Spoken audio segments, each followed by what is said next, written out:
Assalamualaikum warahmatullahi wabarakatuh teman-teman. Berjumpa kembali bersama saya Julfajri di channel Motivasi Tani.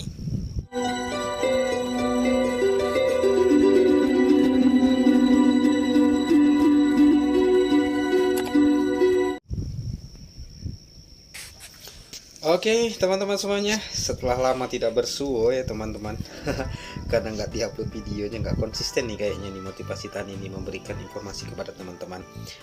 Tapi jangan sungkan, jangan sedih dulu teman-teman. Ya insya Allah dari ini ke depan saya akan konsisten untuk mengupload video-video dari kegiatan saya, guna untuk memberikan referensi untuk teman-teman dan motivasi untuk teman-teman pemula semuanya. Nah pada hari ini teman-teman ya, saya akan melakukan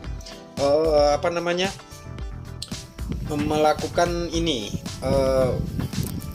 kelanjutan pembersihan lahan di lahan Motivasi Tani. Yang sebelumnya itu sudah saya melakukan pembabatan ya, sebelah kanan itu udah ada bersih, jadi ini tinggal yang sebelah kiri ini teman-teman. Nah untuk waktu saya akan melakukan penanamannya itu di bulan 12 teman-teman ya, sekali lagi di bulan 12 karena ya bulan 12. Oke, ada yang beda pada tahun ini. Yang biasanya itu saya melakukan penyemiannya itu kan di tanah teman-teman ya. Jadi untuk tahun ini saya mencoba itu menggunakan tresemme. Jadi ini tresemenya yang saya gunakan ini yaitu tresemme dengan lubang 105.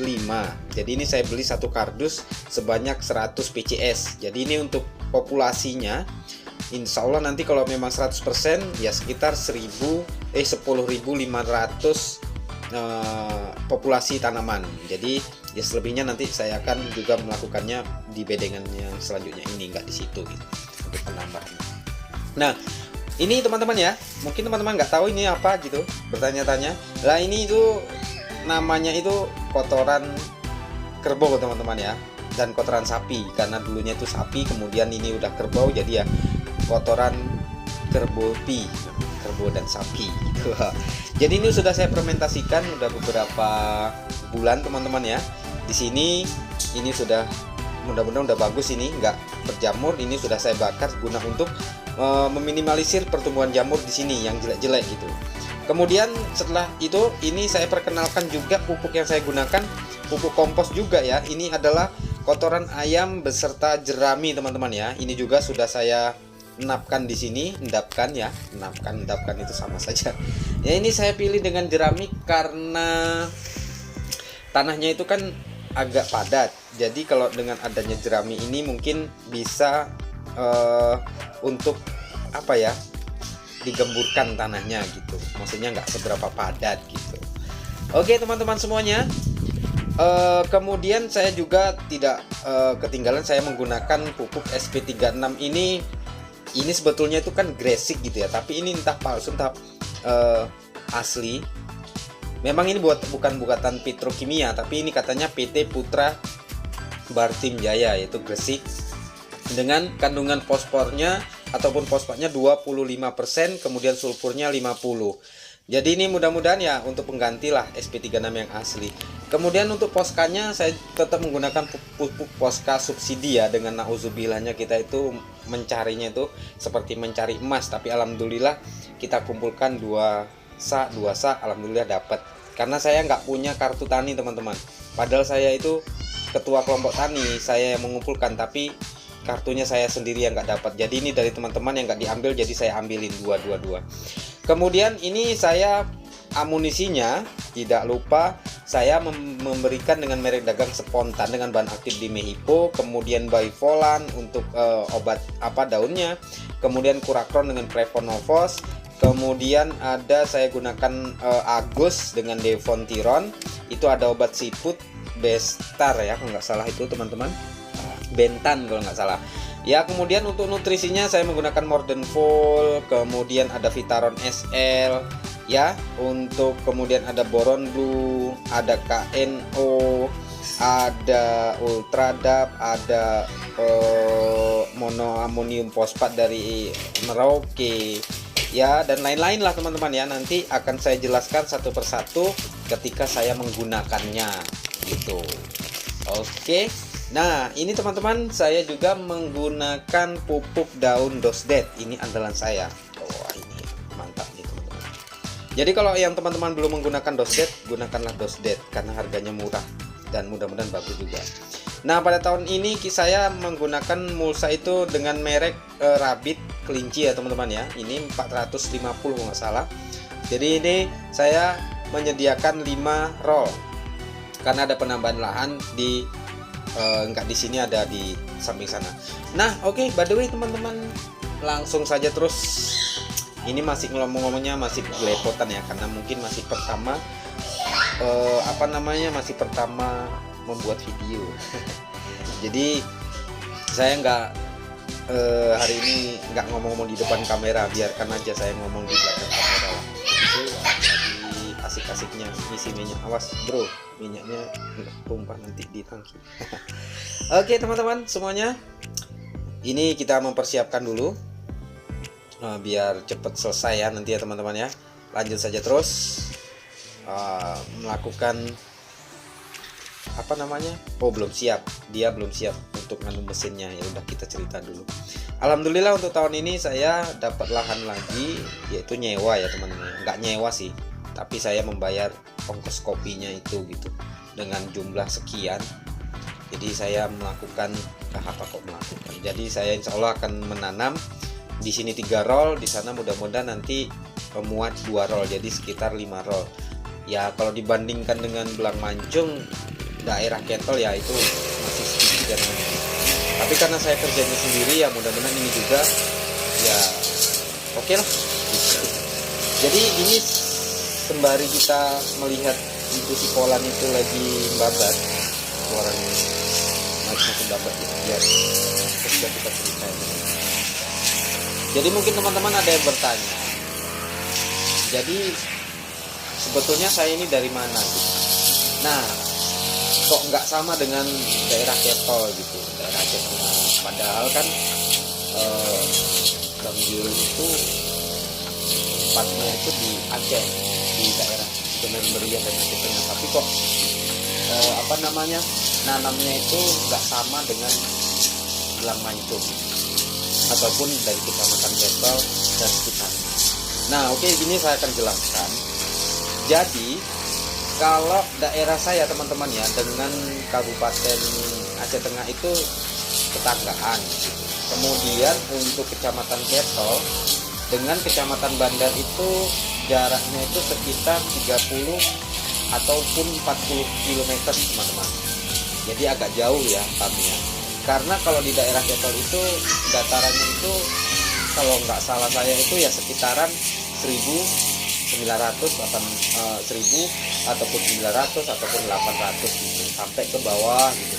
Jadi kalau di Kecamatan Bandar ini umumnya itu berada pada ketinggian 1100 sampai dengan 1600 mdpl ataupun meter di atas permukaan laut. Jadi teman-teman ya, mengapa kita tidak sama dengan Kecamatan Ketol? Karena ya sebetulnya itu kalau disamakan pun bisa, cuman secara secara keadaan ya teman-teman ya, banyak di antara kami di sini kalau nanamnya itu sama-sama dengan Kecamatan Ketol, itu musimnya itu beda teman-teman. Karena kalau kita tanam di daerah kita di bulan 8, 9, 10 itu agak kurang bagus teman-teman ya. Jadi untuk serangan virusnya itu ataupun serangan hama dan penyakitnya itu begitu masif teman-teman, ataupun cepat gitu teman-teman ya. Dan jadi beberapa kasus di daerah saya teman-teman, khususnya di daerah saya teman ya, saya tidak berbicara di daerah lain. Di kampung saya di Belangpulo ini sekitaran kalau dikumpul-kumpulkan itu sekitar kalau nggak salah ada paling ya sekitar 10 sampai 20 hektaran lah untuk tanaman cabenya, itu pun kalau ada ya teman. Jadi ada beberapa teman-teman kita itu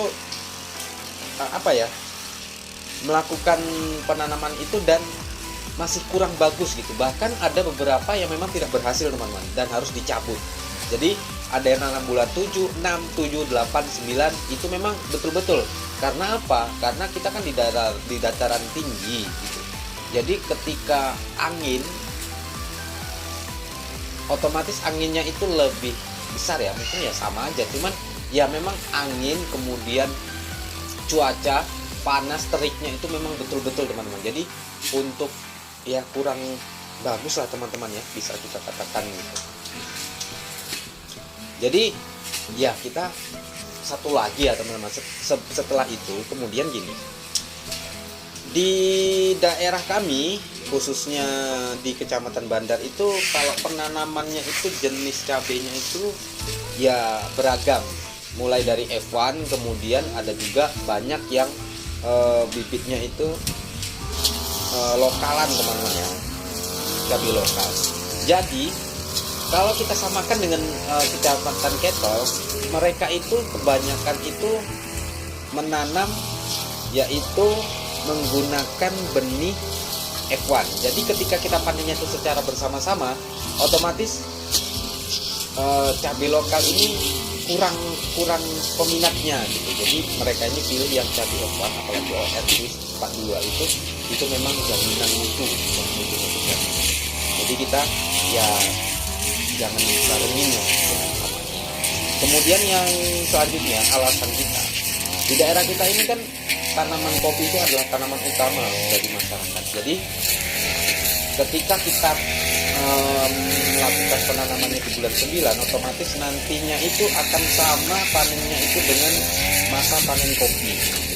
Jadi ketika panen kopi, ketika kita panen cabai ataupun panen ya itu mungkin bisa berbenturan waktunya gitu. Jadi ya kalau seandainya nanti panen kopi dulu sambil ngurusin cabai, karena kita kan nanam itu kadang banyak gitu kan.